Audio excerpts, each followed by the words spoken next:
اگر یہ ویڈیو آپ کے سامنے آئی ہے تو یہ اللہ تعالیٰ کی طرف سے آپ کے لیے ایک خاص اشارہ ہے۔ ہو سکتا ہے جس اندیشے نے دل کو گھیرا ہو وہ واقعہ ہی نہ ہو۔ یہ کوئی معمولی فلسفہ نہیں ہے، بلکہ یہ نفسیات اور ایمان کا وہ نچوڑ ہے جو انسان کو خودکشی کے دہانے سے واپس لا سکتا ہے۔ ہم انسانوں کی سب سے بڑی کمزوری یہ ہے کہ ہم نے مستقبل کے بت تراش رکھے ہیں۔ ہم آج میں نہیں جیتے بلکہ ہم ان کل والے حادثات میں جیتے ہیں جو شاید کبھی ہونے ہی نہیں والے۔ ہمارا ذہن ایک ایسی مشین بن چکا ہے جو صرف برے خیالات بنتی ہے۔ ہمیں ڈر لگتا ہے کہ اگر نوکری چلی گئی تو کیا ہوگا، اگر بیماری آ گئی تو کیا ہوگا، اگر وہ انسان چھوڑ گیا جس کے گرد میری دنیا گھومتی ہے تو میرا کیا بنے گا۔ ہم ان اندیشوں کے قیدی بن کر اپنی زندگی کی اصل خوشیوں کو اپنے ہاتھوں سے ذبح کر دیتے ہیں۔ لیکن کبھی اپنے رک کر یہ سوچا کہ جس رب نے آپ کو پچھلے 20، 30 یا 40 سالوں سے ان تمام طوفانوں سے نکال کر یہاں تک پہنچایا ہے، کیا وہ اچانک آپ کا ہاتھ چھوڑ دے گا؟ کیا وہ خدا جو ایک چونٹی کو کالے پتھر کے اندر رزق دے رہا ہے، وہ آپ کو ان حالات کے رحم و کرم پر چھوڑ دے گا جن سے آپ خوفزدہ ہیں؟ یاد رکھیے، خوف شیطان کا سب سے بڑا ہتھیار ہے، کیونکہ شیطان آپ کو مستقبل سے ڈرا کر آپ کا آج اور آپ کا ایمان چھینا چاہتا ہے۔ جب آپ اندیشوں میں گھر جاتے ہیں تو آپ اللہ کی صفت رحمان اور صفت رزاق پر شک کرنے لگتے ہیں۔ آپ کا دل جب یہ کہتا ہے کہ پتہ نہیں کیا ہوگا، تو دراصل آپ یہ کہہ رہے ہوتے ہیں کہ شاید میرا اللہ مجھے سنبھال نہیں پائے گا۔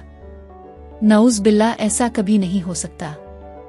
آپ اپنی ماضی کی ڈائری کھول کر تو دیکھیں، وہ دن یاد کریں جب آپ کو لگتا تھا کہ اب کوئی راستہ نہیں بچا، جب آپ کے پاس 1 روپیہ نہیں تھا، جب آپ کے اپنوں نے آپ کو پیٹھ دکھا دی تھی۔ تب کون تھا جو آپ کے ساتھ کھڑا رہا؟ وہ اللہ ہی تو تھا جس نے آپ کو ان اندھیروں سے نکالا۔ تو آج یہ نیا اندیشہ آپ کے ایمان پر کیسے غالب آ گیا؟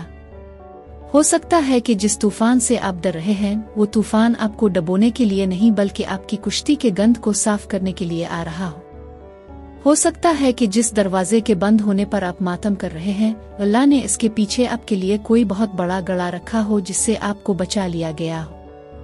ہم انسانوں کی نظر دیوار کے اس پار نہیں دیکھ سکتی، لیکن اللہ تو وہ دیکھتا ہے جو ابھی ہوا ہی نہیں۔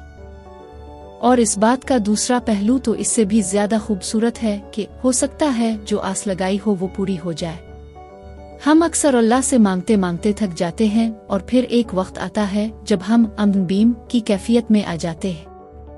ہمیں لگتا ہے کہ شاید ہماری دعا عرش تک نہیں پہنچ رہی، یا شاید میرے گناہ اتنے زیادہ ہیں کہ اللہ میری نہیں سنے گا۔ لیکن اللہ کا نظام تو کرم پر چلتا ہے، عدل پر نہیں۔ اگر وہ گناہ دیکھ کر دینا بند کر دیتا تو اس زمین پر کوئی ایک انسان بھی زندہ نہ بچتا۔ وہ رب ہے جو فرعون کو بھی رزق دیتا رہا، تو کیا وہ آپ کو محروم رکھے گا؟ وہ آپ کی شارگ سے قریب ہے، وہ آپ کے دل کی اس دھڑکن کو بھی سنتا ہے جو آپ کی زبان تک نہیں آتی۔ وہ آس جو اپنے برسوں سے لگا رکھی ہے، وہ معجزہ جس کا آپ انتظار کر رہے ہیں، وہ آپ سے صرف ایک کن کے فاصلے پر ہے۔ اللہ تعالیٰ جب کسی کو نوازنا چاہتا ہے تو وہ اسباب کا محتاج نہیں ہوتا۔ وہ آگ کو گلزار بنا دیتا ہے، وہ مچھلی کے پیٹ کو حفاظت کی جگہ بنا دیتا ہے، وہ دریا کے بیچ میں راستہ بنا دیتا ہے۔ آپ کو پتہ ہے معجزے کب ہوتے ہیں؟ معجزے تب ہوتے ہیں جب انسان تمام مادی سہاروں سے مایوس ہو کر صرف اللہ کو اپنا وکیل بنا لیتا ہے۔ جب آپ کہتے ہیں کہ یا اللہ، میں نے اپنی یہ مراد، اپنی یہ خواہش تیرے قدموں میں رکھ دی ہے، اب تو جانے اور تیرا کام جانے۔ جب بندہ اس طرح ٹوٹ کر اللہ کے سامنے گرتا ہے تو کائنات کے فرشتے بھی اس کی آس پوری کرنے کے لیے متحرک ہو جاتے ہیں۔ آپ کی وہ دعا جو آپ کو ناممکن لگتی ہے، اللہ کے لیے وہ ایک ذرے سے بھی چھوٹی ہے۔ ہم اللہ کی قدرت کو اپنی چھوٹی سی عقل کے ترازو میں تولنے کی غلط